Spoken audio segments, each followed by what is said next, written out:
When I was last here a couple of years ago, I just returned from the front line of the war in Ukraine, where I was with the Ukrainian armed forces. And for most of the last 8 months, I've been in Israel and Gaza, following the war there as closely as I can. And I won't go into all the details now that I could give you of what's happening. But I would just put it in perspective in this way, first of all.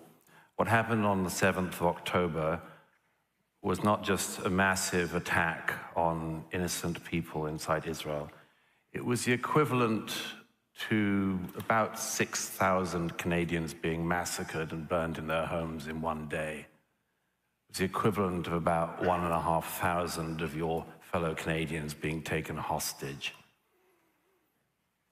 You know, you would have thought after an attack like the one that Hamas instigated, that started this terrible war, you would have thought that there would be some sympathy for the world, from the world. You might have thought the world would pay attention to the attack and at least pay attention to the people behind it. You might have expected, like me, that there might have been a worldwide opposition to the terrorists and rapists and murderers of Hamas. You might have thought there would be hatred around the world erupting at the government of Qatar and its mouthpiece, Al-Джазиры, its funding of Hamas and its hosting of the leadership of Hamas in Qatar. You might have thought there'd have been an outpouring of rage at the Islamic Revolutionary Government in Tehran, but no, there was an immediate outpouring of rage against the state that had been attacked.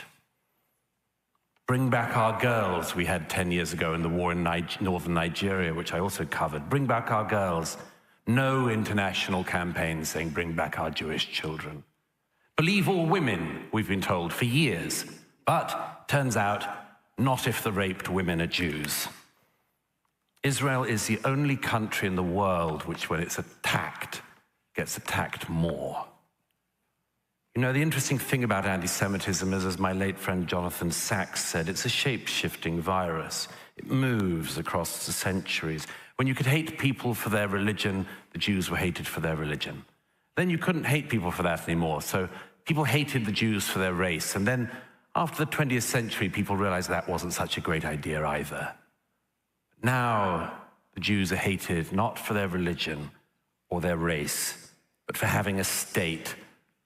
People around the world hate them so much for it that Israelis are attacked when they have hostages taken, and this is to remember the 100 hostages still in captivity in Gaza, who, if they were given back by Hamas today, the war would be over.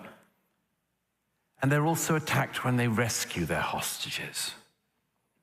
You know, the interesting thing about anti-Semitism is the Jews can never win, because historically they've been hated for being rich and for being poor.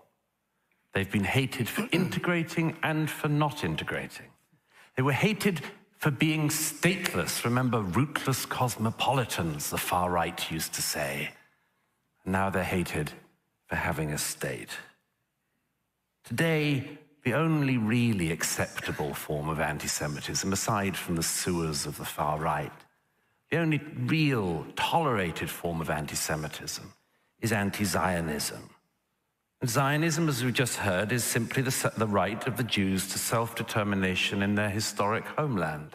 That's all. Anti-Semitism, as we've also just heard, is double standards against Jewish people, or cruel and unfair treatment of people because they're Jews. This isn't very far away from home here. If this isn't anti-Semitism, can the audience here tell me why the following things have happened since October the 7th? Why in a Montreal suburb a synagogue should be firebombed, as happened in November? Why there should have been gunshots against the yeshiva? Why in Toronto a bookstore owned by a Jew should be attacked? Why a Molotov cocktail was thrown through a Jewish community center in Montreal? Why a Toronto Jewish deli in North York was firebombed? Why in Toronto the Orthodox synagogue was vandalized? Why in Toronto 2 men opened fire the other week on a Jewish girls' school? if it isn't anti-Semitism, tell me why just a week ago, pro-Hamas protesters tried to go through Jewish areas in this city shouting, not just Allahu Akbar, but, and I quote, sorry for the language, fucking filthy fucking Zionist pigs, dirty Zionist rats. Have you heard that language before? The Jews have. Now look, if you are interested in this motion, just bear this in mind. It's not about Netanyahu, it's not about this war, it's about double standards, and one question hovers over it above all, the question of who would protect the Jews. Who would you trust to protect them? The Europeans?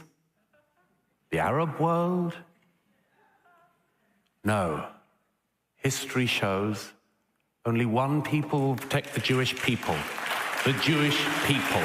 That's what Zionism is. Thank you.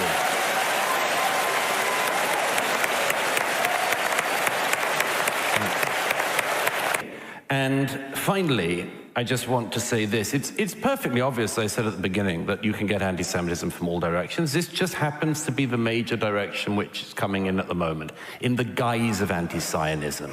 As I said, does everybody who is doing this know what they're doing? No, almost certainly not. Do some of them? Oh, you bet. They're having a whale of a time. People like those people I mentioned marching last week through Jewish areas of Toronto, getting to scream about the pigs and the rats again. Wow, it feels good to them. Does everyone know what they're doing? No. But when you hear Gideon saying that, what did you say earlier? That Israel is the most brutal regime in the world, you can have traveled nowhere, sir. And there is no reason, as I said at the beginning of this tonight, why simply recognizing that the anti-Zionism of today is anti-Semitism should be any barrier to there being some kind of peace settlement at some point. But please understand that those of us who recognize that anti-Zionism is anti-Semitism is because we see, after a mass slaughter of Jews, the world turning on the one Jewish state. That is what we see and what we worry about, and what some people like Mehdi seem not to care about, and all of the smears and all of the lies that they get to pump out. But I've got good news for you, ladies and gentlemen, to finish.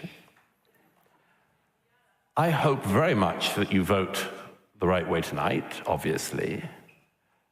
And it matters for Canada and its image. But the Jewish state and the Jewish people have survived an awful lot worse than this. They have seen off every single one of their enemies, from Pharaoh to the Abyssinians, to the Babylonians, the Greeks, the Romans. They will see off Hamas, they will see off Mehdi, and they will outlive everybody in this room.